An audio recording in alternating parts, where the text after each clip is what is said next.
Paghanda para sa holiday season ng transport sector, ating pag-uusapan kasama si Executive Assistant to the Secretary Jonathan Gesmundo ng Department of Transportation. Sir, magandang tanghali po.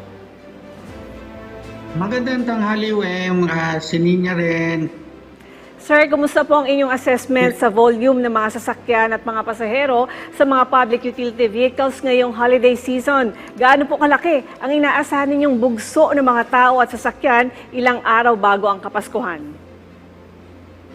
Well, actually, Weng, hindi na natin kailangan ng bilang, ano? So, I think about 2 weeks ago, nagsimula na yan, November pa lang, nandyan na yung Cargamedon. At patuloy yan siguro hanggang next week. Ang ginagawa namin dito sa DOTR ay matagal pa lang ay pinaghandaan na namin. Meron akong number na 345. 3 million ang inaasahan na dadagsa dyan sa PITX. So land dyan.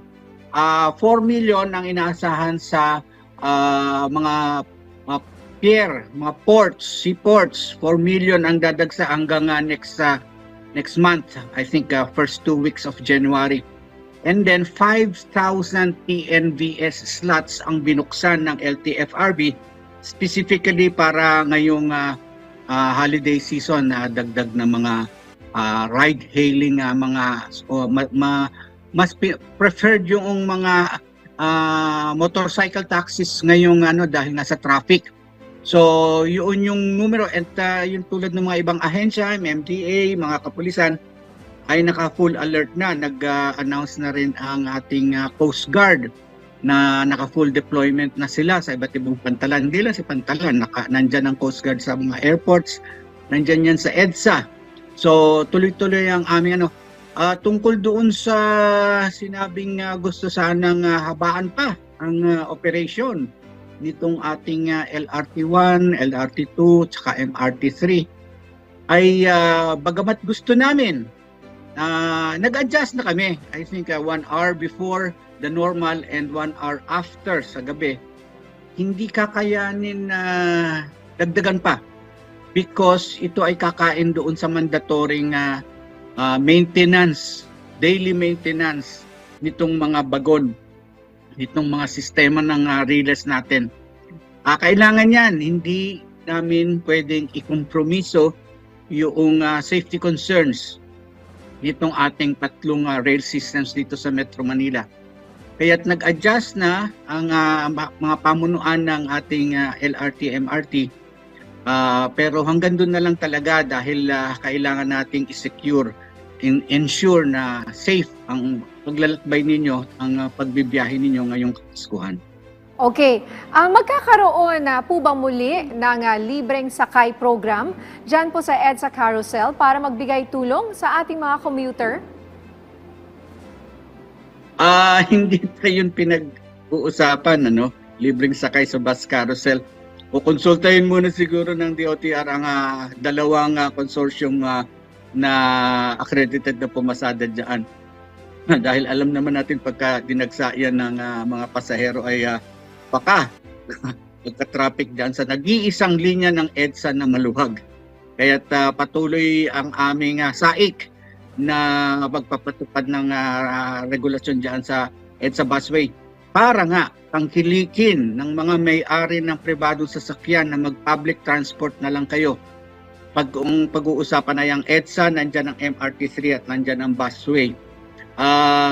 Huwag sanang iasa sa pamahalaan ang pagluluwag ng traffic. Makakatulong po tayo sa pamamagitan ng iwan natin sa garahe ang ating mga pribadong sasakyan. Mag-public transport na lang po. So, sir, kamusta naman po ang paghahanda sa mga paliparan kung saan inaasahan din yung pagdagsa ng mga pasahero dito? Na-ensure po ba natin na hindi mangyayari yung katulad nangyari noon na nagkaroon ng brownout?